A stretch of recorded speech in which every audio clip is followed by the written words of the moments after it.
কল্পনা করুন আপনি একা মরুভূমিতে ঘুরতে গিয়েছেন। আপনার সঙ্গে আপনার একটি উট রয়েছে, যেটাতে আপনার সমস্ত খাবার এবং পানীয় এবং আপনার সমস্ত পোশাক আশাক প্রয়োজনীয় জিনিসপত্রগুলি রয়েছে। আপনি একটি গাছ দেখতে পেলেন এবং আপনার মনে হলো কিছুটা বিশ্রাম নেওয়ার দরকার রয়েছে, তাই আপনি সেখানে উটটাকে রেখে একটু ঘুমিয়ে পড়লেন এবং আপনার ঘুম ভাঙতে আপনি লক্ষ্য করলেন যে আপনার উটটা আর সেখানে নেই। আপনার সমস্ত প্রয়োজনীয় জিনিসপত্র, খাবার পানীয় সব শুদ্ধ, উটটা সেখান থেকে চলে গেছে। এমত অবস্থায় ওই ফাঁকা মরুভূমিতে, ওই রোদে, ধুধু বালি, যেদিকে তাকাবো শুধু বালি আর বালি, কেউ নেই, আপনি একা।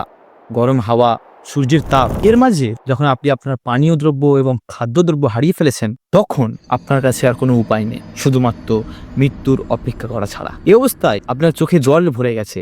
আপনি কষ্টে কাঁদতে কাঁদতে পাগলের মতো উটটাকে খোঁজার চেষ্টা করছেন। হঠাৎ করে দেখলেন দূর থেকে আপনার উটটা ফিরে আসছে।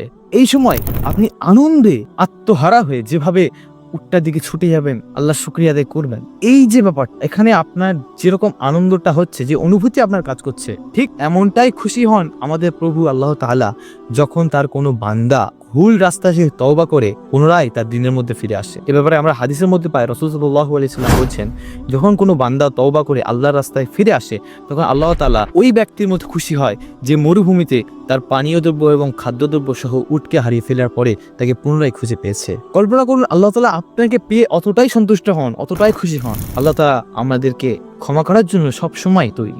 আল্লাহ তাআলা গফফার, তিনি ক্ষমাশীল, আমাদের তওবা করার অপেক্ষায়। আমরা প্রত্যেকেই গুনাহগার।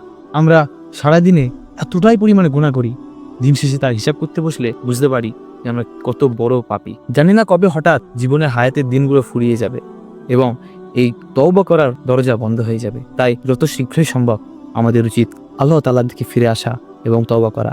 আস্তাগফিরুল্লাহ আল্লাযী লা ইলাহা ইল্লা হুয়াল হাইয়ুল কাইয়্যুম ওয়া আতুবু ইলাইক, এই দোয়া আল্লাহর কাছে করা। আল্লাহ তাআলা আমাদের সকলকে বোঝার তৌফিক দান করুক বা আমাদের সকলকে ক্ষমা করুক।